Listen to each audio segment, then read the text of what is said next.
by protocol, you mean the access to the star here is far more unregulated, or is it a lot more than just that?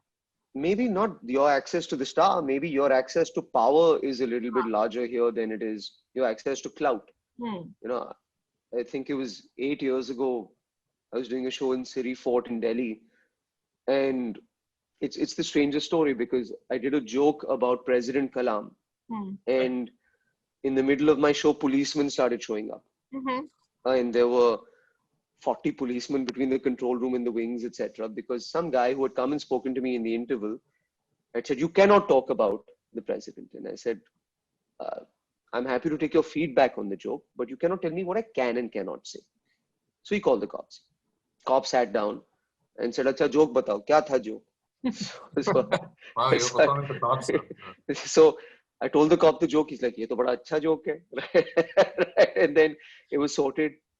And President Kalam was told about that joke and thought it was a good joke. And many months later, I did a telecom conference where he was the keynote speaker, and I was one of those after, it drinks hone wala hai comedian aake karega. 10 minutes after Dr. Kalam closed, he stayed for my routine. And he laughed throughout the entire thing. The man had a great sense of humor. Yeah. So the problem is not that I punched up to power. The problem is not doing the joke. The problem is an uncle with 7 degrees of separation to power in Delhi who made a call. That's the problem. Yeah.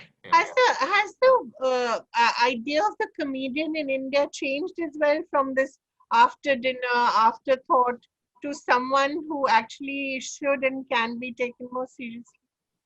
Absolutely, yeah. I mean, it would be very disingenuous for me to have made all this money and and saying, no, we're still not there.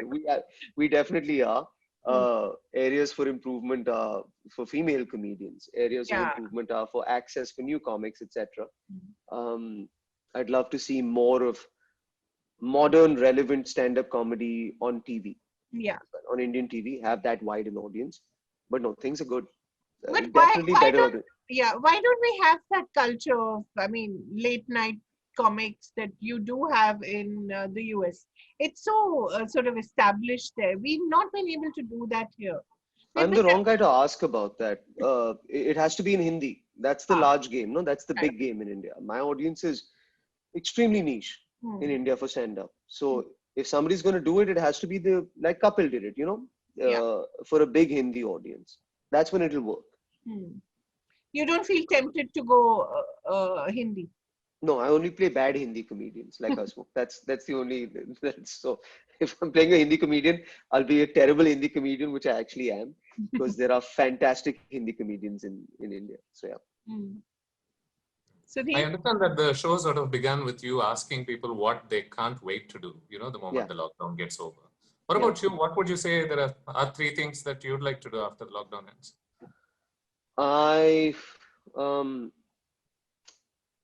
I like to surf, and I discovered it very late in life. So about 5 years ago, I discovered surfing in the south, in a small town called Kodibengre. And so I'd love to go there. Where's that? What's that? It's near Manipal. Oh. Right.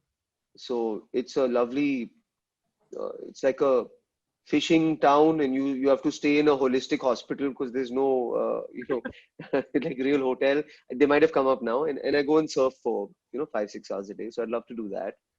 I really want to do a show face to face with people, so I would love to do that. And I want to go see my family, etc. But I now plan to go see my family, so that's happening. So I'm excited about that. So yeah. Right. And what other work do you intend to do? You intend to go back, pick up from where the ABC thing has left you, or what are your plans? Or planning another comedy special? I haven't worn underwear in 5 months, so right now your guess is as good as mine. Too much information. Look, before the pandemic happened, I had a 37-country world tour planned with a brand new show. 37 countries. Wow. 37 countries. So at some point, I'd love to do that. I'll do a rom-com, I think, January or February. In India? In India. And then my company, Weird Ass, is producing 3 shows for different platforms. I'm in one of them, and I'm creative director on 2 of them, and then other people are in them. So that'll be this year, I think, largely. So you've done a lot of writing as well? Yeah, for sure. We've got sort of a nice Delhi Belly zone, younger caper sort of a thing. We've got a sitcom, like a Parks and Rec, office kind of a sitcom. And then something I'm in, which is very kind of sweet and innocent. So, yeah. We've not had a good rom-com in India, I think, or the West for a long time. That whole genre seems to have sort of died out. Why is that? I think it's coming back though. I think the Big Sick started off something, Always Be My Maybe, etc. And then every, at least Hindi film industry movie is 30% rom-com, 40% rom-com. Then people die, then something happens, but thoda rom-com hai usme. Yeah. Right. Yeah. Sudhir, any last question before we let Veer go? Sure, yeah. I mean, I would ask him, hypothetically speaking, I would love for the virus to end, of course, realistically. Yeah. But hypothetically speaking, in case it doesn't, and in case you had to perform all your comedy forever only on Zoom calls, is that something you see yourself doing? I don't know. I'll be honest. The reason I started doing these shows for charity is because my wife and I looked around and looked at our lockdown circumstances and said, okay, we have to do something.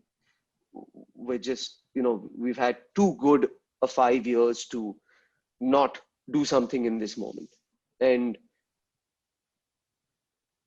as long as, and that has given me purpose in life through the lockdown as well.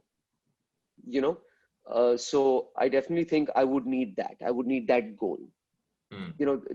It's people forget that it's actually not the comedian doing something for the audience. That's the big perception, is I made you feel better.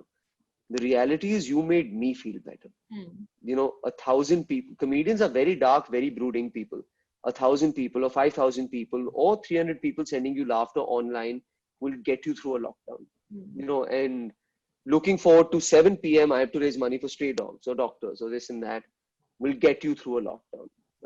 So I would definitely continue to do it. Right. So, what I'm asking is this experience, live experience, indispensable to you being a comic?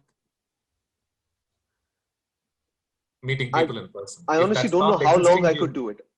As long as I felt that, I think the purpose of doing comedy is integral to me. If you were like, we're living in space now and everybody's in bunkers and you can't go outside, yeah, I'd adapt because I built this muscle over 13 years.